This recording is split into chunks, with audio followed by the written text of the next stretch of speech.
Olá pessoal, eu sou a Isis Mendonça, psicóloga, e vou continuar hoje com a série dos tipos do Eneagrama. Hoje vamos continuar com os tipos racionais.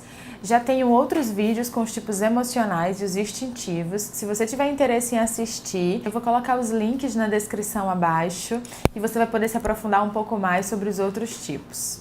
Vamos lá?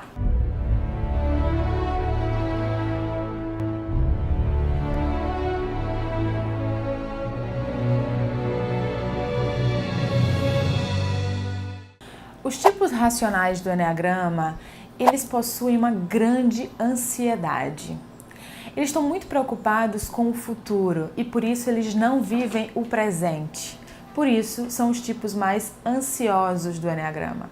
Se você sente muita ansiedade, não consegue focar no que você faz e tem uma grande dificuldade de pensar além do momento atual, talvez você seja um tipo racional. Fica aí com a gente. O tipo 5 é o tipo mais racional dos racionais do Eneagrama. Assim como todo tipo racional, eles têm muito medo, eles têm muita insegurança e ansiedade. E o tipo 5, ele foge desse medo olhando para dentro dele. Então, acabam sendo pessoas muito introvertidas. E nessa fuga para dentro dele, ele acaba focando muito na sua mente. A sua mente é um aspecto protetor de si mesmo. O que isso significa? Que eles são pessoas que pensam muito e acabam sendo grandes intelectuais, grandes cientistas, grandes pensadores. Shall we rehearse? Do I have a choice? Well, of course you have a choice. Although we live in a deterministic universe, each individual has free will. Now sit down. Aí você deve estar pensando, então todo mundo que é cientista é um tipo 5? Não.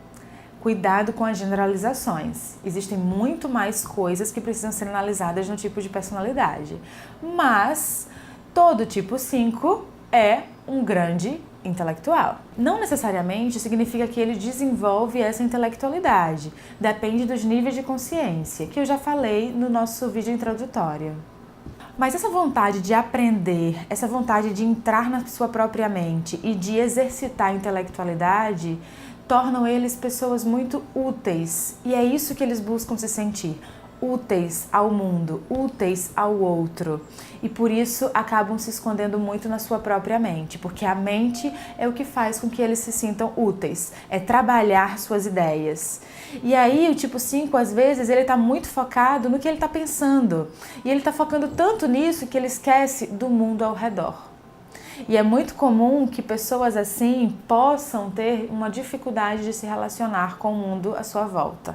E por isso que às vezes é visto como cientista maluco, né? Aquele que estuda, que lê, que busca, que está sempre procurando mais ideias, mas não consegue conversar, não consegue dialogar, não consegue interagir socialmente em alguns momentos. Lembrando, sempre depende do nível de consciência. Tipo 6. Muitas pessoas dizem que ele é muito complexo de entender. E até aquelas próprias pessoas que se enxergam como 6 se acham muito complexas de entender. Mas cuidado mais uma vez com esse tipo de preconceito. A complexidade ou a dificuldade está muito relacionado com o seu nível de consciência e com a paralisia daquele momento. Depende muito do que você está vivendo, do que você está enfrentando. Todos os tipos têm as suas forças e as suas fraquezas, e é importante que a gente olhe para isso em cada um deles. E o tipo 6, como uma reação ao medo que ele tem, à insegurança e à ansiedade, ele foge para dentro de si e para fora de si. E aí, por isso, a complexidade. Ele foge para os dois lados em alguns momentos ao mesmo tempo. Então, ele foge do mundo externo e se esconde dentro dele, com medo dos medos do mundo, ou ele foge para fora, com medo dos seus próprios medos. Então, é aquela pessoa que às vezes não se envolve em algumas atividades porque acha que vai fracassar, porque não se sente capaz, né? Que não faz uma viagem porque tem medo de avião, né? Porque não vai para um concurso porque acha que não vai passar, porque não vai para uma vaga de emprego porque está com medo de descobrirem que ele tem alguma dificuldade. Então ele vive a ansiedade com muita força. E por isso ele é visto como muito pessimista em muitos momentos E ele tem uma coisa que é bem perigosa, que é uma característica forte daqueles níveis de consciência médio do tipo 6, que é amnésia de sucesso. O tipo 6 pode esquecer dos sucessos que ele vive, justamente porque o medo domina o pensamento dele. Isso é bem perigoso. Mas como eu sempre falo, tem aspectos positivos em todos os tipos. E o tipo 6, ele torna-se um tipo muito leal, justamente porque ele também quer se sentir útil, assim como o 5, mas ele quer se sentir muito capaz, ele busca o apoio das pessoas e nesse apoio ele é muito leal, ele é muito companheiro, ele é muito parceiro, é um excelente trabalhador de equipe. E é essa força que deve ser valorizada ao lidar com todas as fraquezas, medos e ansiedades do 6. Tipo 7. O tipo 7, ele foge para fora de si. Então, aquele medo que todos os racionais sentem não parece contemplar o tipo 7. Ele é aquele que se joga em todas as oportunidades, né? Extremamente ansioso por ver as coisas acontecerem, tá sempre animado, disposto, entregue, dificilmente diz não para uma nova oportunidade ou para uma novidade. Mas dentro dele, ele tem muito medo. Ele tem medo de sentir dor, ele tem medo de perder liberdade, ele tem medo de não sentir o prazer. E por isso ele foge daquele presente. A gente pode dizer que é um dos que mais fogem do presente, é um dos que mais antecipam o seu futuro. A sua válvula de escape é a antecipação para o futuro, e isso faz com que ele fuja de qualquer tristeza, de qualquer frustração, de qualquer mal-estar que ele esteja sentindo naquele momento e pense sempre na próxima oportunidade positiva. E aí entra a grande força do 7, ele é extremamente positivo.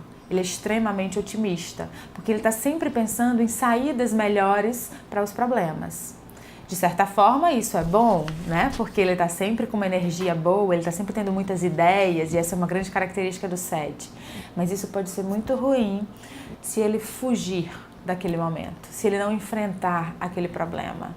E isso pode ser desgastante em relacionamentos, porque ele não quer dialogar, ou não consegue entrar no relacionamento porque ele não consegue lidar com os problemas de uma relação, ou de um trabalho, ou de qualquer coisa que gere dificuldades.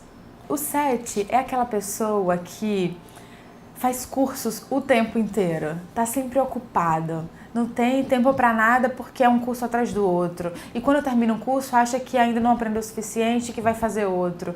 E que começa a fazer vários esportes ao mesmo tempo porque ele acha que tudo é muito legal, ele acha que tudo é muito diferente. Então é aquela pessoa que tem sede, vontade de viver e de experimentar muitas coisas.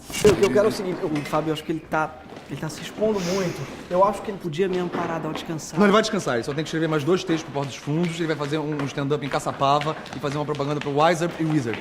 Não são concorrentes? Fica quieto que semana que vem é cultura inglesa. E vai correr 20 km por medida certa. E aí você deve se perguntando, e por que isso é ruim, né? Isso é ruim à medida que você não consegue viver o que você está experimentando. Então, é ótimo em alguns momentos que você aprenda a fazer várias coisas. Mas será que você está realmente aprendendo? Ou você está vivendo superficialmente aquele aprendizado? Né? Então corre o risco do 7, ele fazer um monte de coisa, mas ele não é bom em nada. Ele é generalista. Então ele faz inglês, francês, italiano, alemão, mas ele só sabe falar obrigado em cada uma das línguas. Então ele não se aprofunda. E esse é o grande risco do 7 de viver, ele não se aprofundar na própria vida dele. Um ponto muito importante que eu sempre faço questão de reforçar é que, apesar de eu trazer alguns exemplos aqui, não significa que o fato de você se encaixar ou encontrar alguém que se encaixe nesse exemplo é porque você é aquele tipo e está definido. Não. Existem similaridades que são por motivos diferentes. Então, é muito importante que você observe o motivador que leva você a fazer aquela determinada ação. Porque o comportamento observável, ele é muito superficial. Mas o que é que te motiva realmente a agir daquele jeito? Aí sim é que o tipo faz diferença. Eu dei o exemplo do 7 que faz várias coisas ao mesmo tempo e quer ter muita sede de viver, né? O 5, ele também pode fazer muitas coisas, só que por um motivo diferente. O 5, ele vai fazer porque ele quer se aprofundar naquilo. E tudo que ele fizer, ele vai ter um desempenho bom. O 7, ele vai fazer tudo aquilo, mas não para se aprofundar. Ele vai fazer porque ele quer se divertir, porque ele quer viver aquele presente. Então, superficialmente, os dois têm o mesmo comportamento, que é fazer várias coisas, se envolver em várias atividades e vai dar certo. Mas por que cada um está fazendo? Aí entra os aspectos muito pessoais e subjetivos. E aí só uma reflexão profunda ou um profissional especializado para conseguir despertar aí esses porquês dentro de cada um. Se você quiser se aprofundar mais no tema, entender todas essas nuances que envolvem cada tipo, os níveis de consciências, as asas, as flechas, tudo que eu já falei nos níveis introdutórios, mas com muito mais profundidade e complexidade, eu super recomendo esse livro aqui, A Sabedoria do Eneagrama. É um dos livros mais profundos que eu considero, exige aí uma dedicação de tempo para ler, mas que se você quiser realmente começar esse processo aí de reflexão, ele vale super a pena. Ou procure um profissional especializado que vai te ajudar aí nessas descobertas. Se você se identificou com algum desses tipos, se tem alguma dúvida, se já leu o livro que eu indiquei, eu tenho outros livros para indicar, compartilhe aqui, vamos conversar, estou super à disposição para tirar dúvidas de vocês. E se tiver gente que você acha que vai gostar de ouvir isso e que vai ser um importante gatilho para a reflexão dessa pessoa, compartilhe esse vídeo. Até a próxima reflexão! Isso é importante. Isso aí foi uma coisa que eu não falei, porque assim, são tantas coisas que não dá assim, senão, por exemplo, as pessoas elas sofrem de maneiras diferentes. E aí é muito normal que você, quando não é daquele tipo, você diz, caramba, ele sofre muito, né? Mas na verdade talvez você sofra no mesmo nível. Só que você sempre acha que o outro sofre mais.